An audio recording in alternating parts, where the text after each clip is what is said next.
êtes sur la RTG, merci de nous choisir pour vous informer les titres du journal. Formation d'une nouvelle cohorte d'agents de santé, une initiative de l'Institut de perfectionnement du personnel de santé pour renforcer les compétences professionnelles des agents en exercice. À suivre dans ce journal. Et puis à Lola, le conflit entre agriculteurs et éleveurs persiste. C'est dans cette optique que le ministre de l'Élevage a échangé avec les acteurs concernés avant de porter les messages de paix du gouvernement.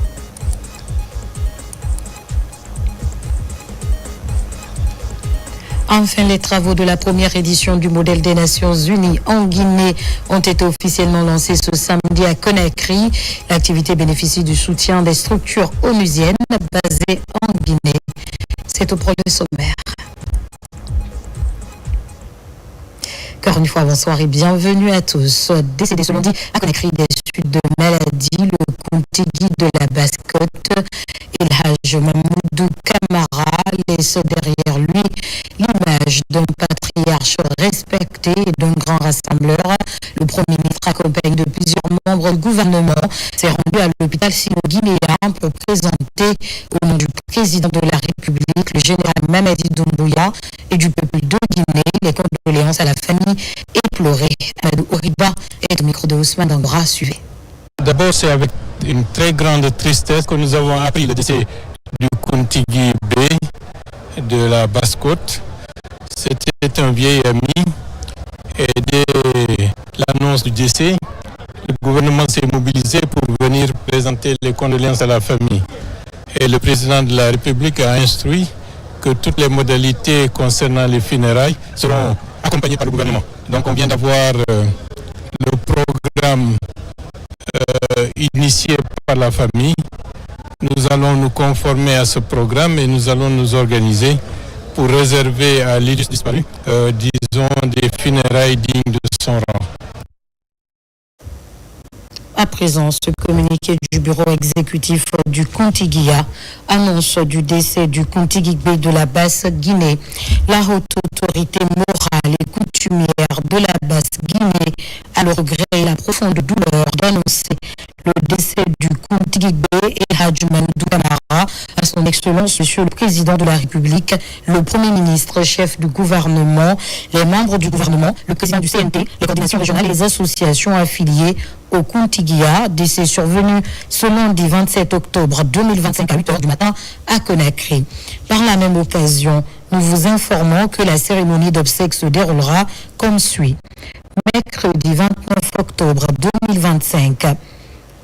7h, levée du corps à l'hôpital Sino-Guinée. 9h, symposium au Palais du Peuple, suivi de l'enterrement à Kindia à 14h. Signé la cellule de communication du Kontiguia. Le 22 octobre dernier, les partenaires industriels Rio Tinto, Simfer, Winning Consortium Simandou, Baowu ainsi que l'État guinéen représenté par le comité stratégique de Simandou ont procédé à la signature des pactes d'actionnaires relatifs aux sociétés chargées du transport maritime du minerai de fer du projet Simandou. La cérémonie s'est tenue sous la présidence de Djiba Diakité, ministre directeur de cabinet de la présidence de la République, et en présence du ministre secrétaire général de la présidence, général Amara Kamara Oumar Bari, compte rendu. La marche vers l'opérationnalisation de plus grands projets intégrés en infrastructure du monde vient de franchir une nouvelle étape historique. Ce mercredi 22 octobre 2025, les partenaires industriels Rio Tinto, Simfer, Winning Consortium Simandou, Baowu et l'État guinéen à travers le comité stratégique de Simandou ont procédé à la signature des pactes d'actionnaires relatifs aux sociétés de transport maritime de minerai de fer du projet Simandou. La cérémonie, tenue au Petit Palais de la Présidence, s'est déroulée sous la présidence de M. Djiba Diakité, président du comité stratégique du projet Simandou, et ministre directeur de cabinet de la présidence, en présence du ministre secrétaire général de la présidence, le général Amara Kamara, ainsi que les membres du comité stratégique de Simandou. Cette signature marque l'une des dernières lignes droites avant le démarrage effectif de la phase d'exploitation du minerai de fer de Simandou, prévue avant fin 2025.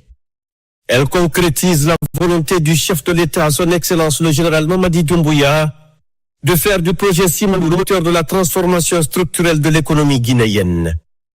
Les sociétés issues de cette convention auront pour mission d'assurer le transport maritime du minerai de fer à partir des quais de Morebaya grâce à des embarcations modernes et performantes. Ces infrastructures logistiques stratégiques viendront compléter la chaîne d'exportation du minerai et renforcer l'efficacité opérationnelle du projet. Dans son intervention, Djiba Diakité a souligné que cette étape symbolise l'engagement indéfectible des partenaires du projet, en particulier celui du chef de l'État, son Excellence le général Mamadi Doumbouya, à concrétiser le méga-projet Simandou. Il a rappelé que ces contrats ne sont pas seulement des accords économiques, mais aussi et surtout des instruments de coopération et de partenariat gagnant-gagnant entre la Guinée et ses partenaires internationaux. La transformation locale du minerai de Simandou constitue une priorité absolue. Les études complètes d'une aciérie devront être achevées 2 ans après la première production afin d'assurer la création de valeur ajoutée sur le sol guinéen, a rappelé le président du comité stratégique Djiba Diakité.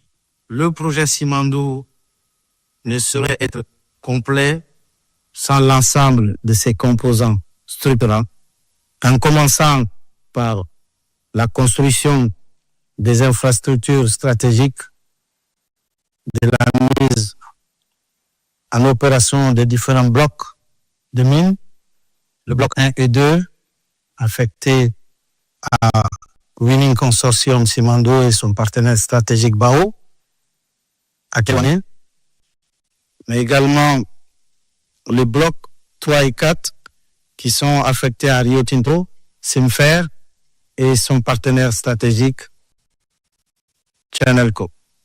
La réalisation des chemins de fer de plus de 650 km, double voie, qui pour nous est clairement une colonne vertébrale de notre économie nationale, aujourd'hui quasiment achevée.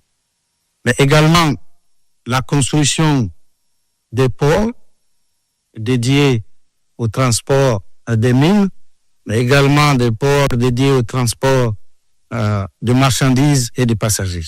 À Mourbaïra sont également presque finalisés. L'achèvement complet de ces infrastructures majeures du port, l'objet des signatures, des documents contractuels entre tous les partenaires industriels, mais également la partie guinéenne. Ces documents contractuels signés aujourd'hui sont le symbole avancé majeur. Quasiment les derniers documents finaux du projet, nous pouvons l'affirmer, sont cristallisés aujourd'hui dans le cadre du projet. Mais également, parmi ces préalables contractuels du projet, il y a le lancement des études pour la construction d'une aciérie dès les premières commercialisations du minerai, qui est aussi un moyen extrêmement important pour nous, ultime, pour le projet intégré, qui permettra à la Guinée de transformer localement ses ressources et de créer davantage de valeur pour la République de Guinée. Nous tenons à féliciter l'ensemble des partenaires et des membres du comité stratégique ici présents, les conseils des partenaires industriels, les conseils de l'État qui nous accompagnent pour leur engagement constant, leur ténacité, la qualité du travail accompli. Ces avancées concrètes sont le fruit d'une collaboration exemplaire, le fruit d'une intelligence collective entre les équipes guinéennes et nos partenaires techniques, industriels et institutionnels. Une belle aventure humaine placée sous le leadership visionnaire de son Excellence, le général Mamadi Doumbouya. Mais cette étape, si importante soit-elle, n'est qu'un commencement. Elle nous engage à redoubler de rigueur dans le suivi de nos actions, renforcer notre coordination, renforcer notre synergie et maintenir une collaboration exigeante pour continuer à faire de Simandou un projet de référence mondiale et de souveraineté économique assumée pour la République de Guinée. Nous vous donnons d'ores et déjà rendez-vous dans les prochaines semaines pour le lancement officiel du premier chargement de Simandou. Et ça, c'est grâce à notre travail, à notre intelligence collective, au service de la Guinée et des générations futures, pour le bien-être de la population, conformément à la vision du chef de l'État, son Excellence, le général Mamadi Doumbouya. Les représentants de Rio Tinto Simfer, Winning Consortium et Baou ont, pour leur part, salué la synergie d'action et la volonté politique sans faille qui ont permis de franchir cette étape cruciale. Tous ont reconnu le soutien déterminant du chef de l'État, son Excellence le général Mamadi Doumbouya, dont la vision et le patriotisme ont accéléré la réalisation des infrastructures nécessaires au lancement de la production. Ces accords représentent un des derniers pas à franchir dans la concrétisation du projet. Et je voudrais profiter de cette occasion pour reconnaître les travaux et les contributions de toutes les personnes qui ont travaillé pendant toutes ces années pour atteindre cet objectif. Sur le président du comité stratégique, il y a eu des sacrifices et beaucoup de travaux qui ont été menés pour atteindre ce niveau. Ça démontre que l'engouement, les sacrifices et le travail, la vision du président qui a été donnée initialement pour que ce projet puisse voir le jour. Il y a quelques jours, j'étais sur le terrain au niveau de la jonction des embranchements venant de notre mine Beila et celle de notre partenaire de Kedwani et voir ces locomotives et ces wagons arriver en même temps pour se rendre au port de Molibaya était vraiment quelque chose d'émouvant pour moi.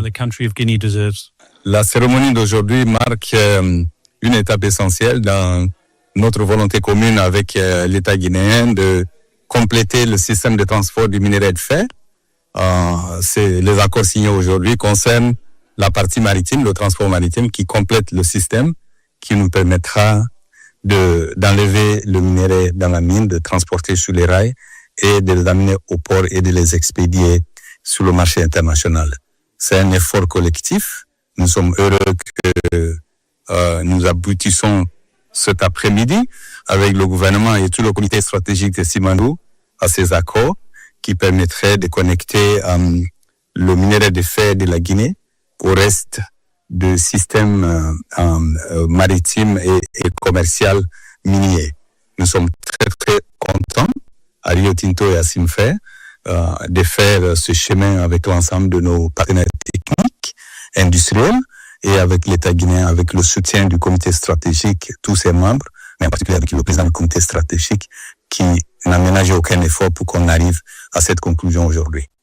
Cette cérémonie, c'est très important et pour notre société et parce que vous savez, le Bénin, on a beaucoup d'années d'expérience dans ce domaine. Donc, on est très fiers de participer à ce projet et avec notre expérience professionnelle, nous sommes très confiants de rassurer le coopération, partenariat avec l'État et la société civile pour avoir un résultat plus efficace et parfait. Aujourd'hui, nous avons participé à la signature des pactes actionnaires sur les services maritimes pour le transport maritime de tout type. pour le projet Simandou. C'est une réalisation très importante, c'est-à-dire que cela marque la réalisation totale de la chaîne industrielle complète de cette minerai de fer à partir de Montagne Simandou jusqu'au port et le transport maritime en passant par le chemin de fer. Cela est une partie très importante pour l'achèvement de ce projet. Nous sommes convaincus qu'avec l'achèvement de cet contrat, nous allons finaliser le projet de Simandou. Donc,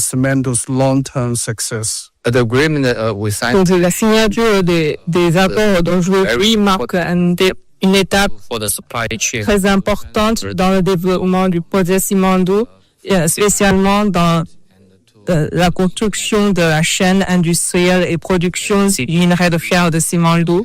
Dans le futur, la CDG va coopérer étroitement avec les entités de transport maritime du minerai de fer et les 2000 pour assurer un transport sans faille depuis les 4 blocs du mine jusqu'au port de Morebaya.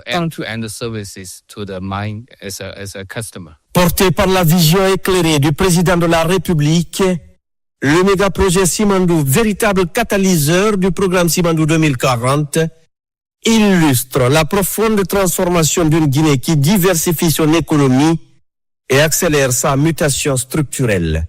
Cette dynamique traduit la volonté résolue d'une nation souveraine, maîtresse de ses ressources et déterminée à bâtir son propre destin économique. La signature de ces accords en est une illustration concrète. Se réjouissent les membres du comité stratégique de Simandou. Ces accords finaux sont signés aujourd'hui. C'est un prélude au démarrage de l'exploitation du minerai de fer et des infrastructures du projet Simandou. Ces accords de transport maritime du minerai sont des accords extrêmement importants parce que c'est le maillon final de la chaîne logistique de transport du minerai qui proviendra des blocs du Simandou pour arriver au port de Morebaya et ensuite être transporté dans les eaux maritimes internationales pour aller sur le marché. Donc c'est le dernier chaînon logistique qui vient d'être finalisé aujourd'hui à travers la signature des pactes d'actionnaires et des sociétés de transport maritime du minerai de fer. Tous ces résultats n'auraient pu être obtenus sans le leadership et la vision éclairée de son Excellence Monsieur le Président de la République, le général Mamadi Doumbouya, qui a transformé le rêve de générations et de générations de Guinéens en une réalité tangible aujourd'hui, qui est la concrétisation du projet Simandou. On est dans la phase terminale de ce processus de contractualisation qui lie l'État guinéen aux partenaires techniques et industriels. Il est question d'aller à ce niveau de signature et de finaliser comme on vient de le faire, à l'effet de rendre encore irréversible ce grand projet qui est totalement dans la partie terminale de l'exécution des exigences conventionnelles. Et donc cette signature que nous venons de faire s'inscrit en droite ligne des obligations qui sont énumérées dans les conventions liant l'État guinéen à l'ensemble des partenaires industriels impliqués dans la mise en œuvre de ce méga projet. Et donc, il est bien question que c'est la partie, maritime, qui occupe une composante majeure de ce méga projet en termes de transport de produits miniers, en termes de connexion entre les infrastructures ferroviaires et les infrastructures maritimes, en termes d'obligation de respect des exigences environnementales. C'était le dernier contrat qui restait à signer et on l'a fait aujourd'hui avec beaucoup de satisfaction. Parce qu'il est important qu'au moment où logistiquement tout est prêt, que institutionnellement tout aussi soit prêt. Et c'est ce que nous l'avons fait aujourd'hui. Tout ce qui concerne la partie transport maritime du minerai, maintenant est rentré dans un cadre légal sur lequel toutes les parties se sont mis d'accord et c'est une très bonne chose pour la Guinée. C'était encore une étape clé dans le méga projet mine infrastructure de Simandou, on va vers la phase d'opérationnalisation du projet Simandou et ça consacre le caractère intégré de ce projet, donc avec l'exploitation minière, le transport ferroviaire, la construction du port, ainsi que donc aujourd'hui les documents contractuels qui sont signés pour le transport des minerais. À travers cette cérémonie de signature avec nos partenaires industriels, cela est un pas vers la concrétisation de ce projet tant attendu par le peuple de Guinée à travers le leadership du chef de l'État, le général Mamadi Doumbouya. Nous, de notre côté, nous allons nous rassurer de tous les engagements contractuels relatifs au contenu local en phase de construction, mais également la phase d'exploitation à venir. Nous avons pu mettre avec l'appui du comité stratégique de Simandou une task force contenu local afin de s'assurer que tous les engagements seront respectés, que ça soit au niveau de la production, de l'exploitation, du transport. Donc tous les jalons aujourd'hui concernant le contenu local ont été revus et validés. C'est la concrétisation de la vision du chef de l'État qui a cru en ce projet et qui a donné des orientations stratégiques et a mis en place un cadre de pilotage stratégique qui a aussi su fonctionner. Et pour cela, il faut remercier le chef de l'État pour sa vision, remercier le président du comité stratégique et tous les membres du comité stratégique. Remercier aussi tous les partenaires mobilisés autour du projet parce que la signature de ce pacte, effectivement, matérialise la concrétisation, la construction de toute la chaîne de valeur, de l'exploitation jusqu'à la commercialisation du minerai. Et ça garantit aussi pour le gouvernement que c'est un maillon de plus qui est réalisé pour la mise en œuvre réussie du programme Simandou 2040 parce que l'un des leviers, l'un des supports clés du programme Simandou 2040, c'est le projet minier Simandou. Donc, sa mise en œuvre permet effectivement de garder l'espoir et de se rassurer davantage que la création d'emplois sera effective, la création des richesses, l'accélération de la croissance et la mise en œuvre de tous ces objectifs de développement seront désormais garantis. Aujourd'hui aussi est une autre étape extrêmement importante dans la concrétisation de la vision du chef de l'État, le général Mamadi Doumbouya, de construire avec les partenaires internationaux ces projets importants le long de toute la chaîne de valeur, de la mine jusqu'au marché mondial. Donc aujourd'hui, on vient de signer les documents fondamentaux pour les sociétés de transport maritime qui vont donc nous permettre de compléter la chaîne. Aujourd'hui, on a les mines, on a la CTG pour le transport ferroviaire et portuaire. Et enfin, nous avons aujourd'hui les textes pour les sociétés maritimes qui vont nous permettre de rejoindre rapidement le marché mondial. Ce qu'il faut retenir de ces documents contractuels aujourd'hui, c'est véritablement le couronnement d'un processus qui s'est déroulé en plusieurs étapes. La partie mine, la partie chemin de fer, et aujourd'hui c'est la partie portuaire de l'infrastructure que l'on est en train de contractualiser. Donc les documents que l'on a signés aujourd'hui sont les pactes d'actionnaires qui permettent la mise en œuvre des opérations portuaires et qui donc permettent d'organiser comment est-ce que l'État et ses partenaires industriels vont pouvoir faire fonctionner la société qui va permettre l'évacuation du minerai en bout de chaîne. Simandou est plus qu'un projet intégré mine-infrastructure. C'est un projet de souveraineté économique et d'intégration nationale. Avec un investissement global estimé à plus de 20 milliards de dollars, il représente le plus grand projet intégré mine-infrastructure jamais réalisé au monde.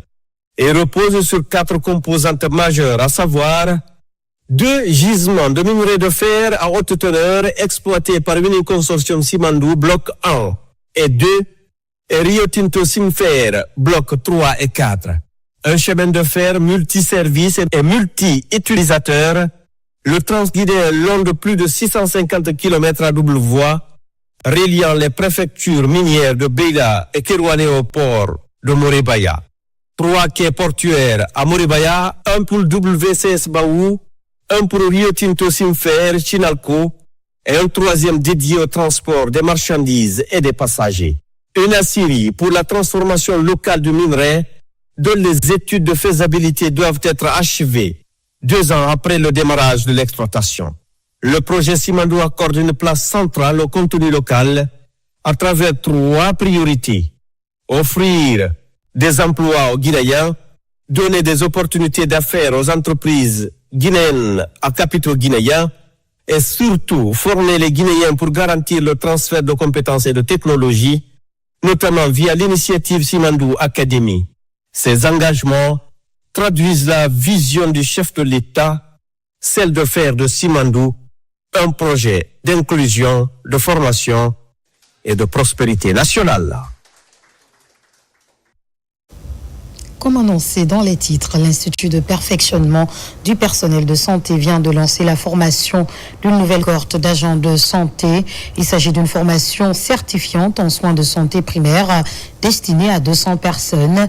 L'initiative s'inscrit dans le cadre du renforcement des compétences professionnelles du personnel, notamment en milieu rural. Adjetou Bari, Moussa Bangora. De plus en plus, la qualification des soins primaires en zone rurale devient une exigence. Une qualification qui passe par la formation continue du personnel soignant. À l'Institut de perfectionnement du personnel de santé, 200 agents entament une formation certifiante en soins de santé primaire. Dans le but d'atteindre les objectifs, les éminents formateurs et l'équipe pédagogique de l'IPPS ont structuré cette certification en soins de santé primaire de la manière suivante. Une partie théorique autour de 6 compétences. Une deuxième partie communément appelée TP est organisée dans les salles de compétences équipées de mannequins et d'autres matériels de formation pour faciliter l'acquisition des compétences à travers des simulations. Je vous exhorte à faire preuve de discipline, de rigueur et de dévouement. Cette formation est une opportunité de développement professionnel, mais aussi un acte de patriotisme, car elle vise à améliorer la santé des populations guinéennes, en particulier celle des zones rurales. Ces apprenants viennent de 7 régions administratives du pays. Leur choix se justifie par la réduction des disparités en termes d'offres de formation du personnel. Nous mesurons toute l'importance d'un personnel de santé compétent, formé et disponible. C'est dans cette perspective que le ministère de la Santé et de l'Hygiène publique, à travers l'Institut de perfectionnement du personnel de santé, qui a initié la formation certifiante pour 200 agents de santé issus des zones rurales des régions de Boké, Mamou, Labé, Kankan, Farana et Zélékoré. Cette initiative vient redynamiser les efforts de renforcement du système de santé déjà en cours. Financé par le budget national de développement, l'Institut de perfectionnement du personnel de santé assure la mise en œuvre de ce projet de formation. Dans un autre registre, le ministre des Infrastructures et des Travaux publics vient de lancer officiellement les travaux de bitumage des 8 km restants entre Kissidougou et Guékédou. La SECO Camara a également relancé le bitumage de 11,2 km de voirie dans la ville de Massanta. Une série d'activités marquées par la présence du ministre secrétaire général du gouvernement et les administrateurs territoriaux de Kissidougou, Guékédou et Massanta. Ibrahima Oulé Fofana est notre correspondant régional basé à Farana. La modernisation du réseau routier en cours touche aujourd'hui les zones rurales en République de Guinée.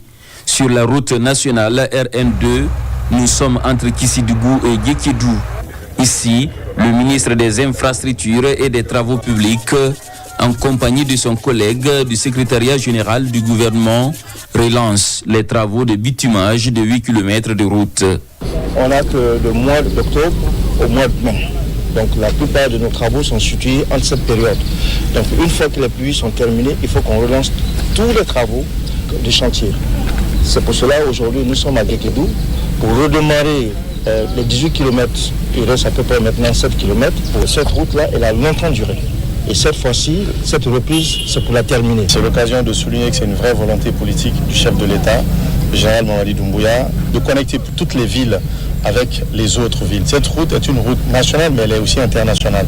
Parce que Guékédou fait frontière avec 2 pays, le Libéria et la Sierra Leone, mais elle relie aussi le reste de la forêt. Après Guékédou, la délégation ministérielle a mis le cap sur Massenta. Là également, la notabilité et la population se réjouissent d'entendre la bonne nouvelle sur la reprise des travaux de bitumage de 11,2 km de voirie de ville. En tant que maître d'ouvrage, nous voulons nous assurer que les travaux ont repris. C'est pour cela que nous avons effectué cette visite. Mais on ne peut pas venir dans cette ville sans venir dire au moins bonjour aux propriétaires de la ville et les assurer aussi que les travaux qui ont repris ne seront pas arrêtés et que ça n'attendra plus encore un autre 4 ans. Et cette fois-ci, que c'est un vrai début, c'est ce qui a promis le chef de l'État. Cette tournée marathon aurait permis au ministre en charge des travaux publics de pouvoir évaluer les différents travaux et inspecter minutieusement les chantiers afin de s'assurer du respect des normes techniques inscrites dans les clauses des contrats entre l'État et les entreprises contractantes. Nous poursuivons cette édition face aux tensions persistantes entre éleveurs et agriculteurs dans la préfecture de Lola. Le ministre de l'Élevage était sur le terrain pour échanger avec les acteurs concernés et porter le message du gouvernement pour une paix durable. La suite avec Lancé Kamisoko, Mohamed Saléoupaï, Cheikh Sankan. La mission a démarré au gouvernorat de Nzérékoré où le ministre Félix Lama a rencontré les différentes commissions régionales, préfectorale et sous-préfectorale de défense et de sécurité. Les échanges ont porté sur la mise en œuvre du communiqué conjoint signé par les ministères de l'Agriculture, de l'Élevage et de l'administration du territoire. Ce texte interdit désormais la transhumance transfrontalière en République de Guinée et ordonne le retrait immédiat de tous les éleveurs étrangers installés sur le territoire national. Être au même niveau d'information pour permettre à tous les acteurs de respecter scrupuleusement ce qui a été dit par le niveau central. Le ministre et sa délégation ont poursuivi leur mission dans plusieurs localités de la préfecture, notamment les communes rurales de Léné, Fumbadou, Gamabreba, ainsi que les districts de Tieseta et Gonota, relevant de la commune rurale de Guéassou. Nous avons donc sensibilisé les populations sur la nécessité de vivre ensemble, sur la nécessité de ne pas se faire justice et également sur la nécessité de la bonne cohabitation entre agriculteurs et éleveurs. Nous leur avons également signifié la décision du gouvernement d'interdire sur l'ensemble du territoire la transhumance transfrontalière.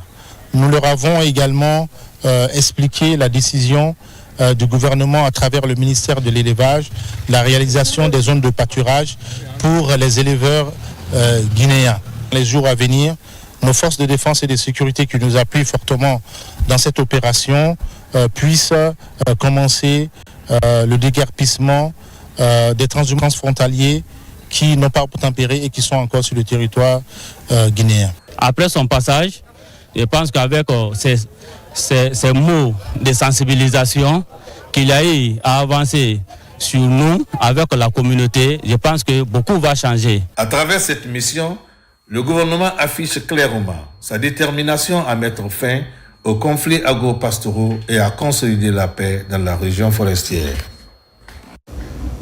Un prélude à la célébration de l'an 67 de la création de l'armée guinéenne. Le 1er novembre prochain, les autorités militaires viennent de lancer une campagne d'assainissement couvrant les lieux publics du pays, une activité citoyenne dédiée à la semaine du soldat. Adjudant-chef Mamadou Alioubari, correspondant de la presse militaire. À quelques jours de la célébration de l'an 67 de la création de l'armée guinéenne, les forces de défense et de sécurité ont lancé une vaste campagne d'assainissement dans les espaces publics de la capitale. C'est au rond-point de la commune de Matoto que l'opération a été lancée. L'initiative s'inscrit dans le concept Armée-Nation qui vise à renforcer les liens entre les militaires et les populations civiles à travers des actions citoyennes. Les hautes autorités ont confiance en nous. C'est pourquoi ils nous ont positionnés dans la commune de Matoto. Nous savons combien de fois le marché l'a produit les ordures. Les hommes de bataillon de génie militaire, je vous encourage de prendre cette semaine de soldats au sérieux pour qu'on puisse la réussir comme notre nom l'indique. Pilotée par le génie militaire, cette nuit d'activité connaît une forte mobilisation des hommes en uniforme. Tous ont investi les lieux munis de balais, de pelles et de brouettes pour débarrasser les artères des tas d'ordures nuisant à la santé publique. Cette action est à saluer et à encourager. C'est la raison pour laquelle la commune est représentée par son chef de service communal de l'assainissement. Nous commençons par remercier le général Mamadi Doumbouya qui ne ménage aucun effort pour la réussite des nettoyages systématiques de la ville de Conakry. Parallèlement à Conakry, les forces de défense et de sécurité de l'AB étaient aussi mobilisées autour du gouverneur de la zone administrative pour assainir certains endroits de la ville de Karamoko Alpha. Il y a des points critiques au niveau de la ville où nous avons demandé à la commune afin de nous accompagner pour pouvoir dégager ces points critiques. Ce n'est pas à chaque moment que les forces de défense et de sécurité ont le temps pour sortir, mais chaque fois qu'ils doivent sortir, il faut que nous laissons vraiment une trace par rapport à l'assainissement. À travers ce geste, les forces de défense et de sécurité réaffirment leur engagement à servir la nation, non seulement sur le champ de la défense de l'intégrité territoriale, mais aussi dans les actions de développement communautaire et de protection de l'environnement. Conakry, ville propre, les Guinéens de la diaspora mogadine se mobilisent pour accompagner les actions d'assainissement engagées par le chef de l'État. À travers le ministère des Affaires étrangères, le Mogadine a remis à la commune de Dixine un important lot de matériel d'assainissement destiné à soutenir les opérations de nettoyage dans la commune. Son assaillant reportage.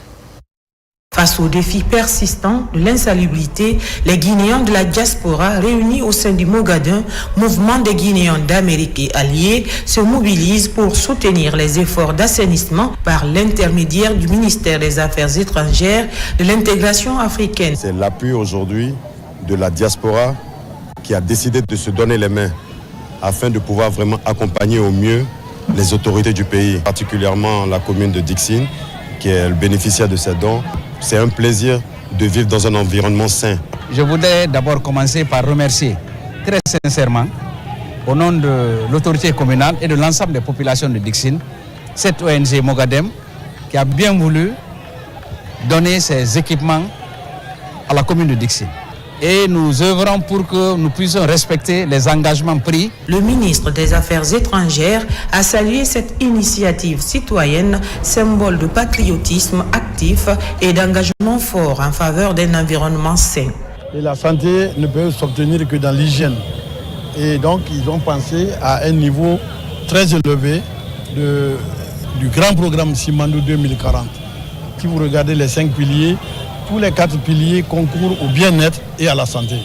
Donc au nom du chef de l'État, au nom du gouvernement, du Premier ministre, je voudrais les féliciter et les encourager. Entre solidarité, engagement et action concrète, les Guinéens de la diaspora rappellent que le développement durable commence par des gestes simples au bénéfice de tous. Je vous le disais au sommaire, les travaux de la première édition du modèle des Nations Unies en Guinée ont été officiellement lancés samedi dernier à l'université Gamal Abdel Nasser de Conakry. À travers cette rencontre de simulation, les participants qui incarnent les États membres reproduiront les activités de l'ONU. L'initiative est soutenue par le système des Nations Unies et s'est déroulée en présence des ministres de la Jeunesse et de l'Industrie. Fatoumata Batouli, Diallo, Alpha Isiagaba. 193 pays et institutions internationales étaient représentés dans la salle. Cette simulation a permis à chaque délégué d'endosser le rôle de représentant d'un État membre des Nations Unies. Après 3 jours de travaux, les participants ont formulé des résolutions pour améliorer le fonctionnement des États au sein de l'organisation. Les échanges ont principalement porté sur la préservation de l'environnement et la protection des civils en temps de conflit. Recommande aux États de soutenir les pays voisins des zones de guerre dans l'accueil des réfugiés, exige la création d'un groupe d'experts environnementaux régional spécialisé pour le suivi régulier des impacts environnementaux et la réalisation d'actes préventifs avec l'appui des programmes des Nations Unies pour l'environnement. Ce travail collectif a donné des résultats encourageants. Pour une première expérience, le projet est jugé réussi par les organisateurs satisfaits de l'engagement et de la qualité des débats. C'est une grande réussite, sachant que nous sommes sur ce projet depuis plusieurs années. D'abord, réussir à mobiliser des jeunes derrière un concept qui n'est pas connu, surtout à les former, mais aussi à organiser 3 journées d'affilée d'activités et que 70% ou 80% de ces mêmes personnes-là viennent et participent. À travers ces résolutions, les délégués appellent les chefs d'État à renforcer la coopération internationale pour favoriser l'émergence des pays en développement. La cérémonie s'est achevée par la remise des certificats aux participants en reconnaissance de leur implication et de leur effort durant ces journées d'échange.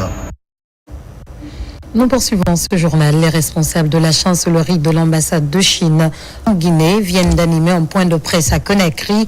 Le renforcement de la coopération entre Pékin et Conakry était au centre de la rencontre. Autre précision dans ce reportage de Mikine Moussa Kamara et Aboubakar Junior Kamara. Son Dong est le 18e ambassadeur de la Chine en Guinée depuis l'établissement de la coopération bilatérale entre l'Empire du Milieu et la République de Guinée il y a 66 ans.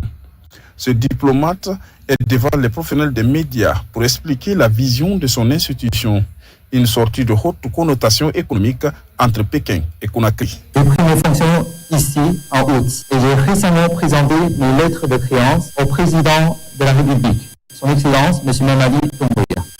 Son Excellence, M. Mamadi Doumbouya et moi, nous avons échangé nos points de vue sur l'amitié traditionnelle entre la Chine et la Guinée et sur la coopération pragmatique entre nos deux pays. Premier partenaire commercial de la Guinée, cette puissance démographique et économique a créé plus de 60 000 emplois uniquement dans sa contribution et la mise en œuvre du projet Simandou 2040. Les employés locaux représentent 70% de leur personnel.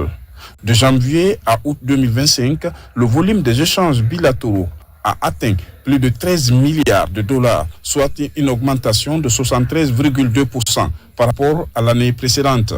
J'espère que cette présentation vous permettra de mieux connaître la Chine dans sa réalité vraie, multidimensionnelle et complète, et de mieux comprendre les succès actuels de la coopération bilatérale entre nos deux pays. La Chine accorde des bourses d'études à la Guinée. Elle assure la formation des fonctionnaires et techniciens guinéens. L'Institut Confucius a formé plus de 4 000 étudiants, dont 6 000 ont obtenu des postes dans les entreprises chinoises en Guinée. L'actualité, c'est aussi cette conférence de presse organisée par le directeur général du Centre national de surveillance de la police de pêche. Guillaume Awing est revenu sur les résultats obtenus sous l'ère CNRD, notamment sur le plan économique et social. Il a aussi édifié les journalistes sur le projet Simandou et son impact sur la Guinée. Abdoulaziz Baldé était présent à la rencontre. Voici son reportage. Le social, le redressement de l'économie et le projet Simandou sont au cœur de la gouvernance du président de la République. Ce week-end, l'ancien ministre en charge du préuniversitaire Guillaume Awing rencontre la presse pour expliquer les acquis du CNRD de 2021 à 2025. En termes sociaux, la première chose que le président a faite et qui m'a surpris, c'est quoi? C'est que moi, le président ne m'a jamais connu. Il a rompu avec les anciennes pratiques. Vous savez, par le passé, la bonne question, c'était quoi? Tu sais que tu connais quelqu'un, qui connaît quelqu'un, qui connaît aussi quelqu'un pour que tu sois quelque part. Mais moi, ma première fois de rencontrer le président de la République, le général Mamadi Doumbouya, c'est le jour où je fus ministre. L'homme n'a tenu compte qu'au CV et de la compétence. Et ce n'est pas que du social. Le directeur général du CNSP a aussi abordé les progrès économiques enregistrés par le gouvernement au cours de ces 4 dernières années. L'impact du projet Simandou a été longuement expliqué par Guillaume. Une aubaine pour la Guinée afin de générer des milliers d'emplois pour les jeunes. Le projet Simandou, en tant qu'enseignant, je me suis battu à résumer Simandou dans le mot qu'on appelle prima. P, c'est quoi? Ce sont les ports. R, c'est quoi? Ce sont les rails. I, c'est quoi? Ce sont les infrastructures. M, c'est quoi? Ce sont les mines. A, c'est quoi? C'est l'acierie. Voici les mots qui résument le projet Simandou. Du point de vue impact, Simandou, c'est plus de 50 000 travails directs et indirects, des millions de contrats. Pendant 2 heures d'échange avec la presse nationale, le directeur général du CNSP a touché tous les secteurs clés du développement. La prise en charge des migrants jusqu'à leur insertion et le recrutement massif de nouveaux fonctionnaires ont été édifiés aux hommes des médias. Et disons que le méga-projet Simandou impose des préalables en matière de fonctionnement des marchés publics. C'est dans cet esprit qu'une rencontre s'est tenue dans la préfecture de Koya. Au menu des échanges, l'élaboration du plan stratégique et opérationnel 2026-2030 de la Direction générale du contrôle des marchés publics. Les travaux sont présidés par le secrétaire général du ministère de l'économie et des finances. Mangué Dantou Massouma, reportage. pour atteindre les objectifs de Simandou 2040, comme le souhaite le président de la République, le général Mamadi Doumbouya. Le ministère de l'économie et des finances multiplie les initiatives. À travers sa direction générale du contrôle des marchés publics, une conclave à Koya regroupe plusieurs acteurs multisectoriels. Il est attendu le renforcement du cadre de gouvernance économique et financière. Dans ce cadre de gouvernance économique et financière, nous avons un pan on ne peut plus important, qui est la commande publique. Et il se trouve que le contrôle de cette commande publique relève du ministère de l'économie et des finances à travers la direction générale du contrôle des marchés publics. Cette année déjà, nous avons eu à passer près de 40 000 milliards de francs guinéens en marché public. Et avec le programme Simandou, ce montant va croître, raison pour laquelle la direction générale doit se doter de cet outil de référence pour non seulement fixer le cadre opérationnel, stratégique, mais aussi les actions qui vont en découler. La transparence et l'équité pour une commande publique responsable est au cœur des échanges entre cadres et experts dans le but d'avoir un système de marché public performant en Guinée. C'est un cadre de concertation qui nous permettra d'aller de l'avant, de chercher à régler nos différents torts et essayer vraiment de trouver des solutions idoines qui vont être planifiées sur la durée pour le maintien de la commande publique guinéenne. C'est de permettre à la DGCMP de mettre à la disposition des personnes responsables des marchés publics dans tous les départements ministériels en Guinée devraient sentir que la DGCMP lui apporte du renforcement de capacités afin de faciliter leur mission. L'élaboration de ce plan stratégique 2026-2030 de la Direction générale du contrôle des marchés publics, une fois adopté, sera une aubaine pour le succès de la politique publique en Guinée. C'est la fin de ce journal. Remercie à tous de l'avoir suivi. De mon côté, la joie fut immense de vous servir. On se dit à très vite sur la RTG, c'est le propriétaire des temps et des circonstances le veut bien. Guinée, notre paradis, terre de richesse, d'opportunités et d'innovation. Bonsoir.